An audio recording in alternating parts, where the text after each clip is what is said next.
ನಮಸ್ಕಾರ ವೀಕ್ಷಕರೇ, busy plus ಪಕ್ಕಾ ಸುದ್ದಿ ವಾಹಿನಿಯ ಸುದ್ದಿ ಬೆಳಕಿಂಡಿಗೆ ಸ್ವಾಗತ. ನಾನು ನಿಮ್ಮ ವಾಹಿನಿಯ ವರದಿಗಾರ ಸಂಗಮೇಶ್ ವಿಶಿಗೇರಿ. ಕುಷ್ಟಗಿ ಬನಶಂಕರಿ ದೇವಿ ಜಾತ್ರಾ ಮಹೋತ್ಸವ ಸಂಭ್ರಮ.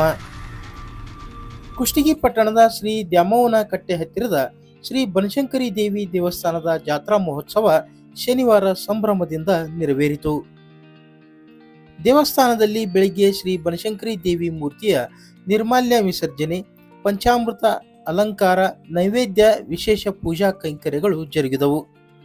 ಜಾತ್ರಾ ಮಹೋತ್ಸವ ನಿಮಿತ್ತ ವಿಶೇಷವಾಗಿ ಗೆಜ್ಜೆ ವಸ್ತ್ರದಿಂದ ಅಲಂಕರಿಸಲಾಗಿತ್ತು. ಶ್ರೀನಿವಾಸಾಚಾರ್ಯ ದಿಗ್ಗಾವಿ ಹಾಗೂ ಗೋಪಾಲಾಚಾರ್ಯ ದಿಗ್ಗಾವಿ ಅವರು ಅಲಂಕಾರ ಸೇವೆ ಜೊತೆಗೆ ಹೋಮ ನೆರವೇರಿಸಿದರು.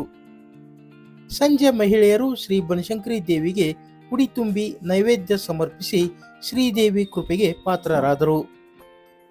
ಈ ಧಾರ್ಮಿಕ ಕಾರ್ಯಕ್ರಮದಲ್ಲಿ ಶ್ರೀನಿವಾಸಾಚಾರ್, ಗುರುರಾಜ್ ಟೆಕ್ಕಳಿಕಿ, ಅಡವೇಚಾರ್ ಟೆಕ್ಕಳಿಕಿ, ರಾಜಣ್ಣ ತಿಕೋಟಿಕರ್, ಕಿಶನ್ರಾವ್ ಕುಲಕರ್ಣಿ ಇನ್ನಿತರರು ಪಾಲ್ಗೊಂಡಿದ್ದರು.